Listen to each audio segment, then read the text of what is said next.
Hello दोस्तों, नमस्कार। अगर आप भोजपुरी लोकगीतों का आनंद लेना चाहते हैं तो मेरे चैनल वंशु भोजपुरी लोकगीत को सब्सक्राइब करें और बगल में घंटी के निशान को दबाना न भूलें। अरे नदिया किनारे, अरे नदिया किनारे जोगिया आइल बारे माई।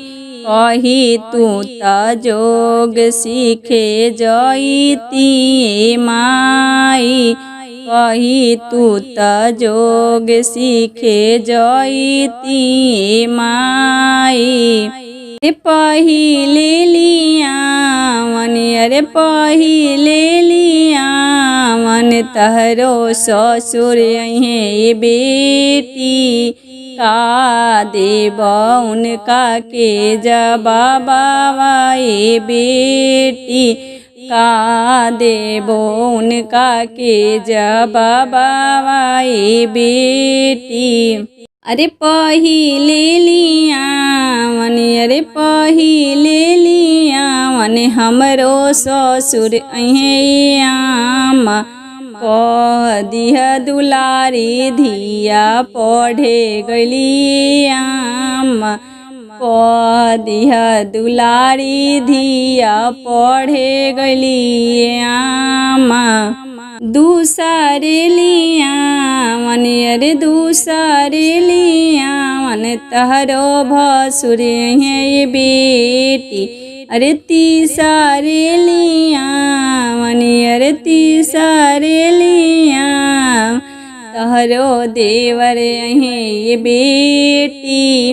का देव उनका के जबाबा ए बेटी।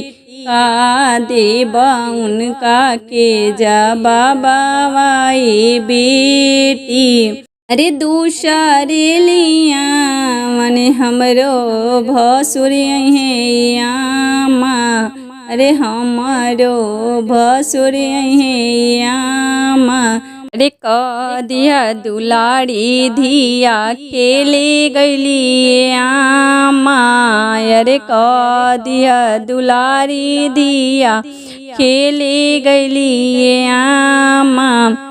अरे चौथे लियावन, अरे चौथे लियावन तहरो सजनवा है बेटी।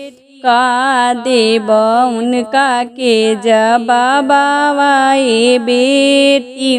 का देव उनका के जबाबा ए बेटी।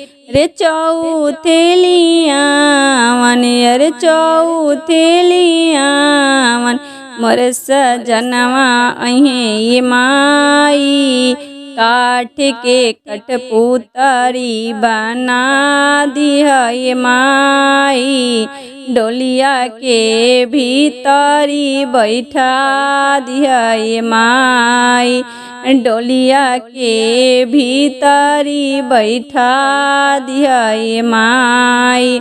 डोलिया के आगे पीछे रो दिह माई। अरे डोलिया के आगे पीछे रो दिह माई। अरे मांगिया बहोरन, अरे मांगिया बहोरन हमरो सासु है आमा। हमरो सासु है आमा। काठ के कठपुतरी देखी डरा जहे आमा।